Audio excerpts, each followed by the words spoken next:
Hello, friends. Welcome to Easy Legal Talks and welcome for PGT candidates, HTET candidates, TGT and PRT candidates. अभी जो advertisement number 18 से 37 जो आपकी advertise हुई थी और जिसकी रिक्रूटमेंट प्रोसेस अभी चल रही है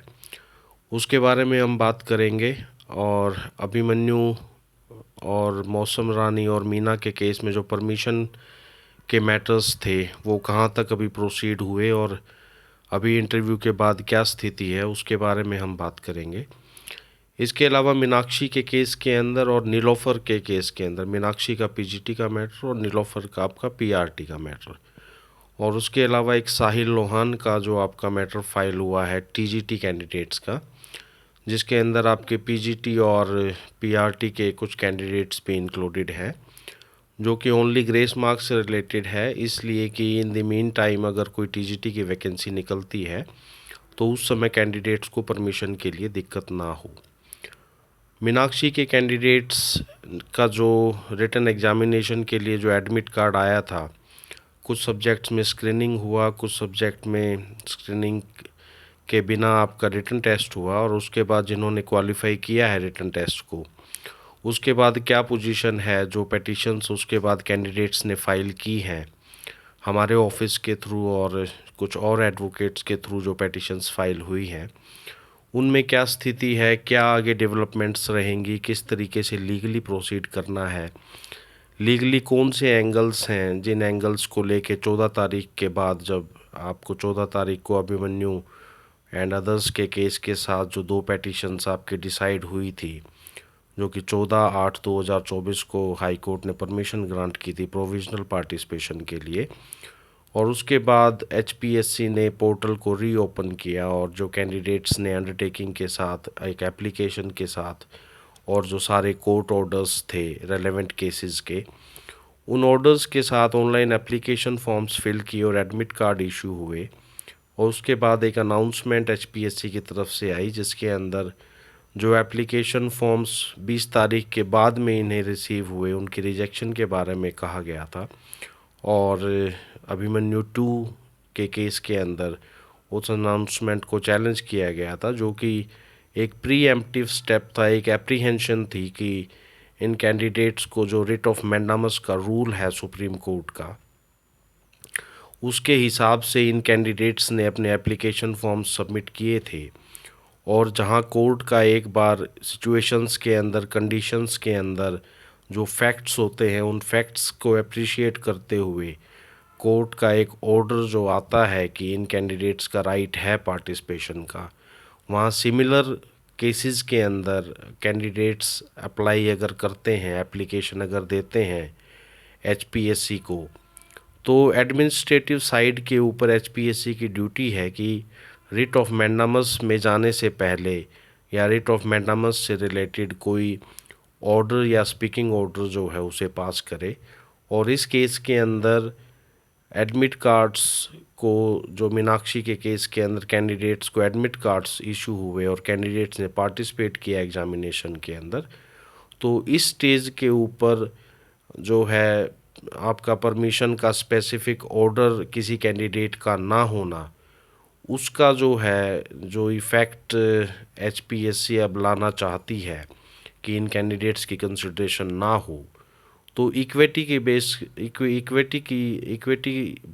के ऊपर और इक्वलिटी के बेस के ऊपर कैंडिडेट्स का पार्टिसिपेशन का आपका राइट बनता है। और जैसा कि अभी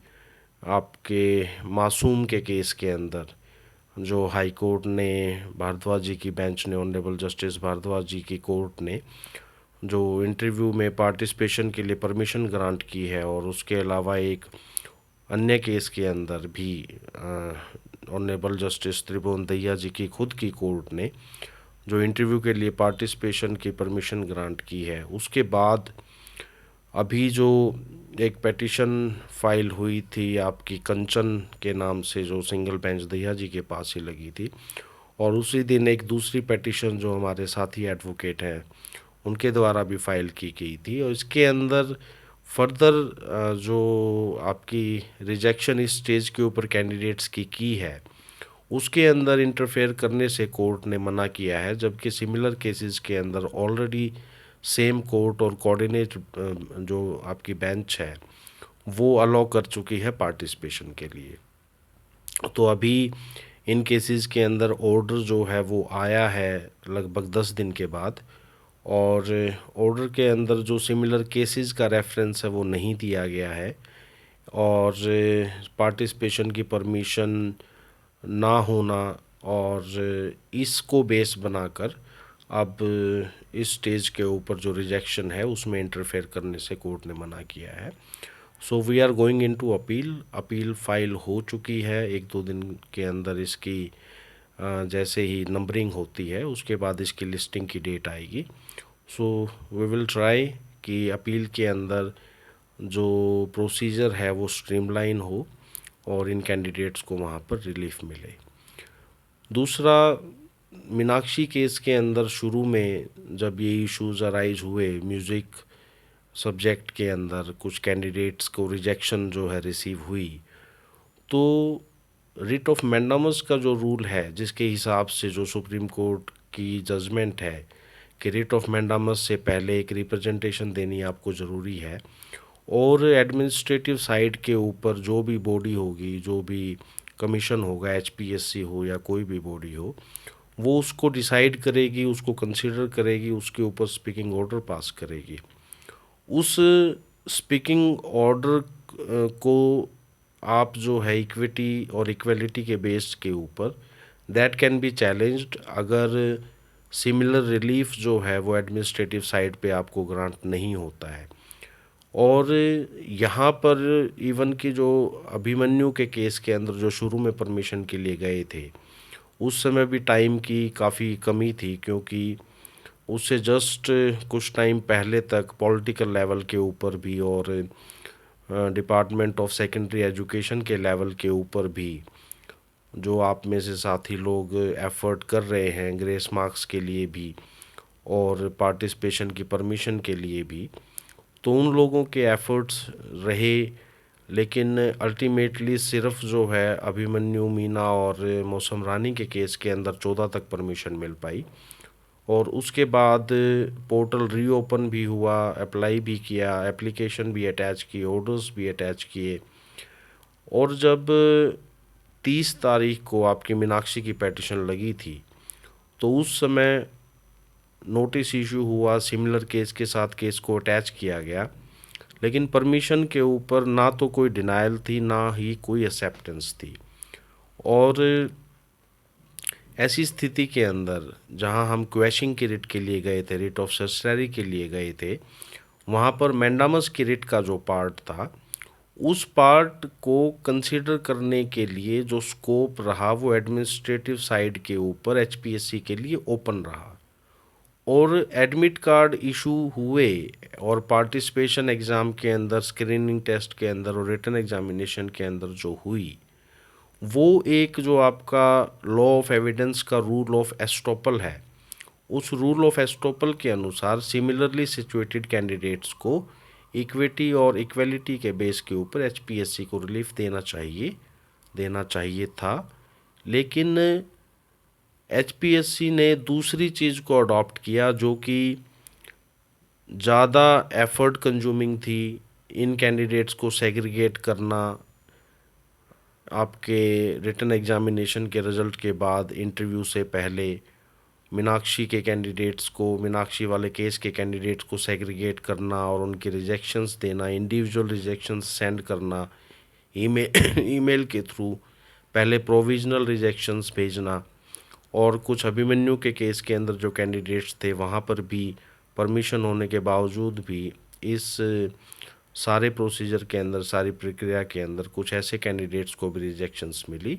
जहां रिप्रेजेंटेशन के बाद उन रिजेक्शंस को रिमूव कर दिया गया था और उन्हें इंटरव्यू के अंदर पार्टिसिपेशन की परमिशन मिली। सो यहाँ पर फ़िलहाल जो स्थिति है वो अभी अपील में क्लियर होगी, और in the mean time HKRN की जो पोस्ट एडवर्टाइज हुई है वहाँ पर जो सिलेक्शन का जो क्राइटेरिया है वो डिफरेंट है। वहाँ पर आपके एचटेट के जो सर्टिफिकेट है उस सर्टिफिकेट की एक पर्टिकुलर 20% आई गेस 20% के करीब उसमें से मार्क्स जो हैं वो आपके इंक्लूड होंगे मेरिट के लिए। सो जिस हिसाब की ये प्रक्रिया है और जितना टाइम रिमेनिंग है वहाँ पर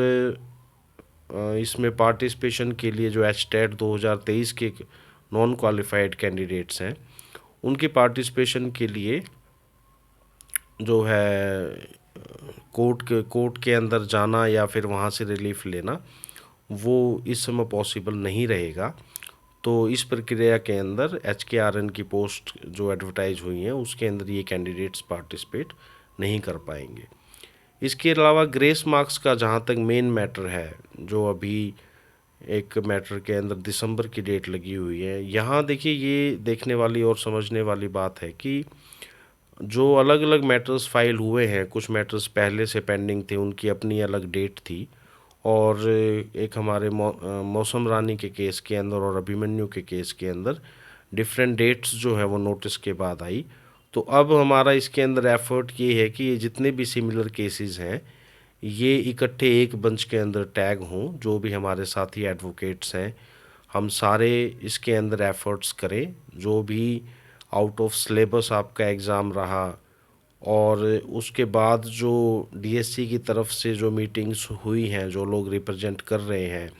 इस ग्रेस मार्क्स के मैटर को पॉलिटिकल लेवल के ऊपर, एडमिनिस्ट्रेटिव लेवल के ऊपर, सो वहाँ से जो सिलेबस चेंज जो आपका बोर्ड ने किया है बगैर कोई अथॉरिटी हुए, क्योंकि बोर्ड जो है वो सिर्फ एग्जामिनेशन के लिए एक नोडल एजेंसी है,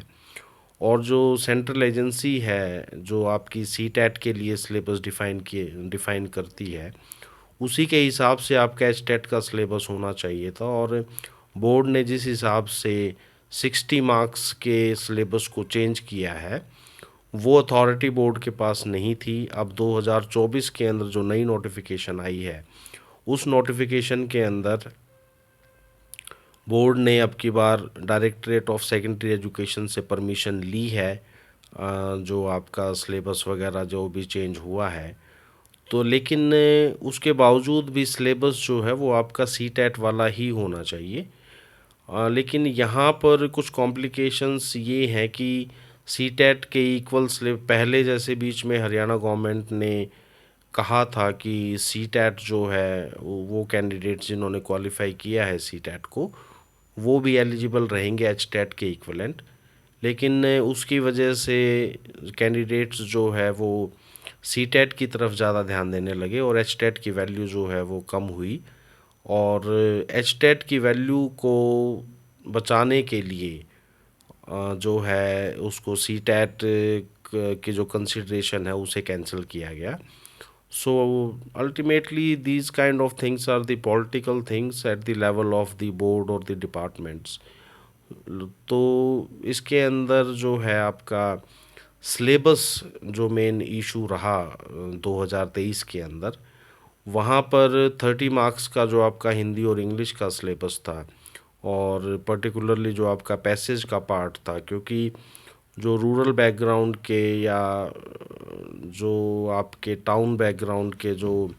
स्टूडेंट्स होते हैं, कैंडिडेट्स होते हैं, उनके लिए ये एक बड़ा अच्छा स्कोरिंग का पार्ट रहता है। और HTET की जो पासिंग परसेंटेज है वो भी थोड़ी इम्प्रूव होती है जब इस तरीके का सब्जेक्ट आपका रहता है। जो है स्टूडेंट्स जो है वो आपके हिंदी और इंग्लिश के अंदर पैसेजेस की वेट कर रहे थे और वहाँ पर सिलेबस आपका दूसरा आ गया और शिक्षा शास्त्र से रिलेटेड जो सिलेबस था वो नहीं आया। जो ग्रामर से रिलेटेड ओल्ड आपका सिलेबस था वो डाल दिया गया। तो यहाँ जो ग्रेस मार्क्स का जो क्राइटेरिया बोर्ड ने अडॉप्ट किया कि 30 मार्क्स को रिमूव करके 120 में से जिसकी जो परसेंटेज है उतने इक्विवेलेंट मार्क्स उस कैंडिडेट को दे दिए जाएं, और किसी के अगर हायर मार्क्स हैं स्टेट के अंदर तो वो कंसिडर किए जाएं। तो ये कोई ऐसा बेनिफिशियरी फार्मूला नहीं है कि जिन स्टूडेंट्स का एक्चुअल लॉस हुआ, जिनका टाइम कंज्यूम हुआ या फिर जिनकी प्रेपरेशन अदर एंगल से थी, वो उस चीज़ को अटैम्प्ट नहीं कर पाए या स्कोर नहीं कर पाए। और मार्क 2 का हिस्सा था ये 30 का, जो फर्स्ट मार्क के बाद सेकंड आपका पार्ट आता है, और उस मार्क 2 होने की वजह से एग्ज़ाम के बीच में जो टाइम कंज्यूम हुआ और जो अनईजीनेस जो कैंडिडेट ने जो फील की, जो फेस की, तो उसके लिए एक बेटर फार्मूला जो है आपका ग्रेस मार्क्स का होना चाहिए। और जो टीजीटी पंजाबी के अंदर इन्होंने 2017 में 21 क्वेश्चंस के लिए जो 21 मार्क्स अवार्ड किए थे आउट ऑफ सिलेबस के लिए, सेम पैटर्न के ऊपर 30 आउट ऑफ 30 मार्क्स, या फिर जो पैसेजेस का आपका 20 मार्क्स का पार्ट है वो 20 मार्क्स ग्रांट किए जाएं up to the maximum limit of the scoring the 30 marks. और इन दी अल्टरनेट जो आपका फार्मूला है वो ये है कि जो जितना कैंडिडेट ने स्कोर किया वो कैंडिडेट का अपना एफर्ट का स्कोर है, और जो रिमेनिंग पार्ट है उसका 60% कैंडिडेट को ग्रांट किया जाए, क्योंकि क्वालिफाइंग परसेंटेज जो है वो एचटेट की आपकी 60% है। तो ये सारी डेवलपमेंट्स हैं आपकी अभी पीजीटी से रिलेटेड, एचकेआरएन से रिलेटेड। पीआरटी के कैंडिडेट्स का एग्ज़ाम हो चुका है, अभी रिजल्ट अवेटेड है। तो जो भी जो भी प्रक्रिया पीजीटी के कैंडिडेट्स का इंटरेस्ट सेव करने के लिए अडॉप्ट की जा रही है, वही सेम प्रक्रिया आपकी पीआरटी के कैंडिडेट्स के लिए अडॉप्ट की जाएगी। और उनका इंटरेस्ट जो है, वो जो एग्ज़ाम आप क्वालिफाई करेंगे, उनके इंटरेस्ट को सिक्योर करने के लिए जो भी फर्दर लीगल स्टेप्स होंगे वो हमारे ऑफिस की तरफ से लिए जाएंगे। इनिशियली जब ये प्रॉब्लम स्टार्ट हुई थी पीआरटी के कैंडिडेट्स के साथ में, जो म्यूज़िक का रिजल्ट आया था स्टार्टिंग में, वहाँ हमारी कोशिश ये थी और हमारा विचार ये था कि हमारी तरफ से एक सीनियर एडवोकेट के ऑफिस के साथ कोऑर्डिनेट किया जाए, और इस मैटर के अंदर जो इस स्टेज के ऊपर सीनियर काउंसिल इसे रिप्रेजेंट करे। लेकिन बाद में जो प्रॉब्लम फेस आई वो ये आई कि इन्होंने सब्जेक्ट वाइज रिजल्ट्स आए, जिसकी वजह से एक पर्टिकुलर स्टेज थी कि जहां रिप्रेजेंटेशन देने के बाद में आपको रिजेक्शन लिस्ट में डाला गया। उस रिजेक्शन लिस्ट को टाइमली चैलेंज करना ज़रूरी था। तो इसीलिए हमने भी कैंडिडेट्स को लिबर्टी दी कि जो भी काउंसिल के थ्रू जहाँ पर भी उनकी सेटिस्फेक्शन हो, उनके थ्रू वो उसे कर सकते हैं। और उस स्टेज के ऊपर हमारा ऑफिस या पर्टिकुलरली मैं जो है कोर्ट के अंदर इस मैटर को रिप्रेजेंट नहीं करना चाहता था, क्योंकि मीनाक्षी के केस के अंदर और अभिमन्यु के केस के अंदर हम इन पॉइंट्स को ऑलरेडी कोर्ट के सामने 2 बार रख चुके थे। और सेम काउंसिल जब उन्हीं बातों को, उन्हीं पॉइंट्स को रिपीट करता है, तो वहाँ पर कोर्ट जो है थोड़ा सा अनकंफर्ट फील करती है कि एक काउंसिल बार बार जो है उन चीज़ों के लिए एफर्ट्स ना करे। इसलिए हमारा इसके अंदर विचार यही था कि जो अदर काउंसिल हैं वो इसके अंदर इन्वॉल्व हों। और हमने इस मैटर को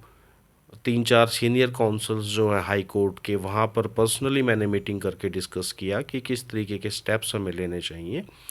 और किस तरीके से हमने प्रोसीड किया था। और वहाँ से डिस्कशन के बाद जिस तरीके की डेवलपमेंट्स हुई, जो वहाँ से फीडबैक आया, जो वहाँ से सजेशंस आई, उसके हिसाब से हमने एडवोकेट ब्रजेंद्र सिंह बाजवा जी को अपने साथ इस केस के अंदर एंगेज किया। और जब उन्होंने इस मैटर को रिप्रेजेंट किया, जो इंटरव्यू के लिए प्रॉब्लम आई थी, रिजेक्शन लेटर जो आई थी, वहाँ पर हमने जब इस इशू को रेज किया, और अल्टीमेटली उस दिन फॉर्चुनेटली दहिया जी की कोर्ट जो है वो छुट्टी पर थी, और ये मैटर ऑनरेबल जस्टिस भारद्वाज जी की कोर्ट के अंदर लिस्ट हुआ। और वहाँ इन चीज़ों को समझा गया, इक्वलिटी को, इक्विटी को समझा गया, जो प्रोसीजर अडॉप्ट किया उसे समझा गया, और सारी चीज़ों को अप्रिशिएट करते हुए उन कैंडिडेट्स को परमिशन मिली। लेकिन अल्टीमेटली दोबारा जब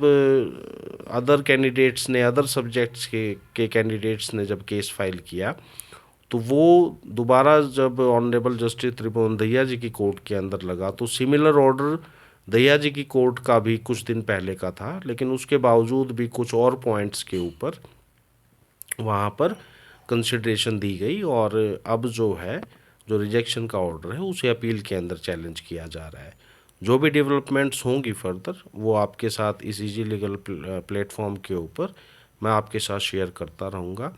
और मेरी आपसे ये रिक्वेस्ट है फ्रेंड्स कि चीज़ों को अंडरस्टैंड कीजिए। जहाँ हम एक इस तरीके की कॉम्प्लिकेटेड लीगल प्रोसेस के अंदर कोर्ट में होते हैं, सो वहाँ काफ़ी इफ़ एंड बट्स होते हैं, हर एक की अपनी अंडरस्टैंडिंग होती है। कई बार सिंगल बेंच में रिलीफ नहीं मिल पाता, तो हमारे पास अपील के लिए भी प्रोविजंस अवेलेबल हैं। और जो भी इफ़ एंड बट्स CW के अंदर अराइज होते हैं,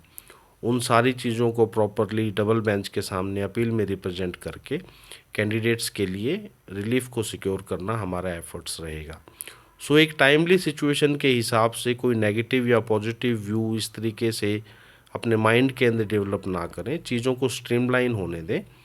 कई बार चीज़ें फेवरेबल नहीं लगती हैं, लेकिन जो आगे आने वाले एफर्ट्स और जो लीगल प्रक्रिया होती है,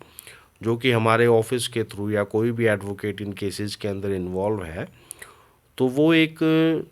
लीगल प्रक्रिया के साथ इन चीज़ों को डील कर रहा है। और सिमिलर सिचुएशंस के अंदर जब रिलीफ दूसरे कैंडिडेट्स को मिला है, तो हमारा भी इसके अंदर राइट बनता है। सो एचटेट से रिलेटेड, पीआरटी, पीजीटी, टीजीटी से रिलेटेड जो भी आपकी क्वेरीज हों, आप इजी लीगल टॉक्स के इस प्लेटफॉर्म के ऊपर कमेंट्स के थ्रू शेयर कर सकते हैं, या अदरवाइज़ मेरे ऑफिस का जो व्हाट्सएप नंबर है 7986657694, आप इसके ऊपर मैसेजेस करके अपनी क्वेरीज जो हैं वो सेंड कर सकते हैं। और ये जो मोबाइल नंबर है, व्हाट्सएप नंबर जो है ऑफिस का, ये डिस्क्रिप्शन के अंदर भी मैं आपके साथ शेयर कर रहा हूँ, so that you can easily get it from here. दूसरा जो कुछ और इश्यूज़ हैं एचटेट 2024 से रिलेटेड, ओबीसी कैंडिडेट से रिलेटेड जो इशू है कि ओबीसी के लिए आपकी परसेंटेज 55% होनी चाहिए एससी के इक्विवेलेंट, जो कि जनरल के इक्विवेलेंट अभी 60% इन्होंने की हुई है। क्योंकि ओबीसी को इक्विवेलेंट एससी के इक्विवेलेंट ही हर जगह ट्रीट किया जाता है, और जो कंडीशंस होती हैं वेरियस रिक्रूटमेंट्स की या वेरियस एडवर्टाइजमेंट्स की, इवन कि सीटेट को भी अगर हम देखें तो वहाँ पर एचटेट की जो ओबीसी के लिए परसेंटेज है वो आपकी 82 मार्क्स है, यानी कि 55%, जबकि जनरल के लिए वहाँ पर आपकी 60% है। लेकिन एचटेट के अंदर ओबीसी को ये रिलैक्सेशन नहीं दी जा रही है, जो कि रिजर्वेशन की पॉलिसी के अगेंस्ट है। इस लिटिगेशन को, इस केस को हम 2024 का जो रिजल्ट आपका आएगा एचटेट का, उस दौरान हम इसको फाइल करेंगे। जो भी कैंडिडेट्स ओबीसी के 82 से 90 की रेंज के अंदर रहेंगे, या फिर एचटेट 2023 के जो कैंडिडेट 82 से 90 की रेंज के अंदर हैं, या फिर ग्रेस मार्क्स केस के अंदर अगर बेनिफिट मिलता है और इस रेंज के अंदर आते हैं, वो कैंडिडेट्स इस पेटिशन को ज्वाइन कर सकते हैं। जनरली ये एक ऐसी कॉमन पेटिशन होगी जिसे जो भी ज्वाइन करेगा, रिजल्ट जो भी आएगा वो सब सारे कैंडिडेट्स के ऊपर एप्लीकेबल होगा। तो ऐसी स्थिति के अंदर कैंडिडेट ये सोचता है कि मैं ही क्यों ज्वाइन करूं, अगर कोई दूसरे करेंगे तो भी मुझे उसका बेनिफिट मिलेगा, तो मैं क्यों फ़ीस के एक्सपेंसेस बियर करूं। इस ग्रुप लिटिगेशन के अंदर कैंडिडेट्स जो हैं वो अपनी फ़ीस शेयर करके, और उसके अंदर एक फ़ीस आपकी जो है वो काफ़ी रीज़नेबल फ़ीस हो जाती है। जबकि आप इंडिविजुअली कोई भी केस करते हैं तो वहाँ आपको इंडिविजुअल केस के हिसाब से फ़ीस बियर करनी पड़ती है। लेकिन ऐसी स्थिति के अंदर भी कैंडिडेट्स का विचार यही रहता है कि जब एक पेटिशन फाइल होगी और उसका रिजल्ट सबके ऊपर ही एप्लीकेबल होगा और मुझे उसका बेनिफिट ऑटोमेटिकली मिल जाएगा, तो मैं इस पेटिशन को क्यों ज्वाइन करूं। तो उसका बेनिफिट आपको ये रहेगा कि जो कैंडिडेट्स इस पेटिशन को ज्वाइन करेंगे, इन द मीन टाइम अगर कोई भी वैकेंसी निकलती है, फर्स्ट वैकेंसी निकलती है, तो उस फर्स्ट वैकेंसी के लिए जो परमिशन की आपकी एप्लीकेशन है, उस टाइम के ऊपर टाइम काफ़ी कम रहता है। अलग अलग पेटिशन्स को ड्राफ्ट करना, कैंडिडेट्स जो है वो लार्ज नंबर के अंदर हो जाते हैं, नंबर ऑफ पेटिशन्स जो है वो बढ़ जाती हैं। तो टाइम कंज्यूमिंग चीज़ को देखते हुए अगर आपकी ऑलरेडी पेटिशन है उस पॉइंट के ऊपर जिससे रिलेटेड आप परमिशन चाहते हैं, तो उसी केस के अंदर आपकी एप्लीकेशन लग के आपको परमिशन जो है उसके लिए एफर्ट्स किए जा सकते हैं। तो वहाँ पर आपको बेनिफिट रहेगा। जो भी कैंडिडेट इस पेटिशन को ज्वाइन करना चाहते हैं वो ऑफिस के व्हाट्सएप नंबर के ऊपर अपनी डिटेल्स शेयर कर सकते हैं। So friends, that's all about the ongoing issues on the HTAT, PGT, PRT, TGT, and this HKRN issue we have also discussed. So friends, that's all for today. Have a nice time and take care of yourself.